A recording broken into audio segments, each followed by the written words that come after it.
Ukraine के राष्ट्रपति रूस के खिलाफ लगातार आक्रामकता दिखा रहे हैं। इसमें पहले कुर्स्क क्षेत्र में हमला और हाल ही में लंबी दूरी की मिसाइल का इस्तेमाल भी शामिल है। हालांकि उनको इसका फायदे के बजाय नुकसान होता दिख रहा है। रूसी सेना युद्ध में यूक्रेन में अग्रिम पंक्ति में अपनी बढ़त बना रही है। ये बढ़त इस संघर्ष में निर्णायक भी हो सकती है। दरअसल रूस ने मंगलवार को कहा कि 6 अमेरिकी निर्मित ATACMS मिसाइलों से यूक्रेन ने हमला किया। उसमें से 5 को उसने अपने S-400 एयर डिफेंस सिस्टम और पैंट्सर मिसाइल सिस्टम से तबाह कर दिया। एक मिसाइल क्षतिग्रस्त हो गई, जिसका मलबा क्षेत्र में गिरा।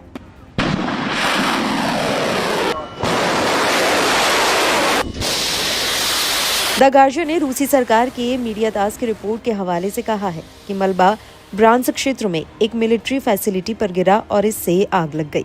रूस के रक्षा मंत्रालय का हवाला देते हुए रिपोर्ट में कहा गया कि हमले से कोई हताहत नहीं हुआ और न ही कोई नुकसान हुआ है। यूक्रेन ने इस रिपोर्ट पर कोई टिप्पणी नहीं की है।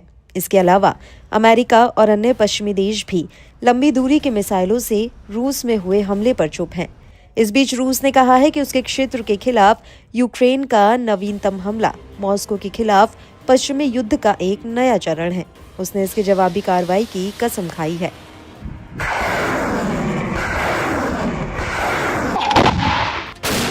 BBC की रिपोर्ट के मुताबिक रूस पूर्वी डोनबास क्षेत्र में प्रमुख यूक्रेनी लॉजिस्टिक हब की ओर तेजी से आगे बढ़ रहा है। रूस के कुर्स्क क्षेत्र में कब्जे से यूक्रेन ने जो बढ़त बनाई थी, वो भी तेजी से लड़खड़ा रही है। रूसी सैनिकों ने इस क्षेत्र में कीव के आक्रमण को पीछे धकेल दिया है। एक्सपर्ट ने यूक्रेन के सामने सैनिकों की कमी को देखते हुए जेलेंस्की की आक्रामकता को रणनीतिक तबाही कहा है। 2024 के लिए ISW के आंकड़े बताते हैं कि इस साल रूस के लिए चीजें आसान और यूक्रेन के लिए मुश्किल हो गई हैं। ISW के आंकड़ों से पता चलता है कि मॉस्को की सेना ने इस साल अब तक यूक्रेन के लगभग 2700 वर्ग किलोमीटर क्षेत्र पर कब्जा कर लिया है।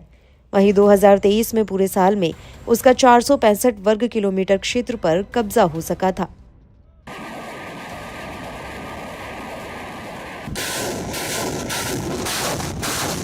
अब रूस इसी रफ्तार से आगे बढ़ता रहा तो यूक्रेनी पूर्वी मोर्चा ढह सकता है।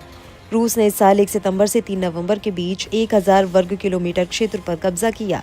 ये दिखाता है कि हाल के महीनों में हमले तेज हुए हैं।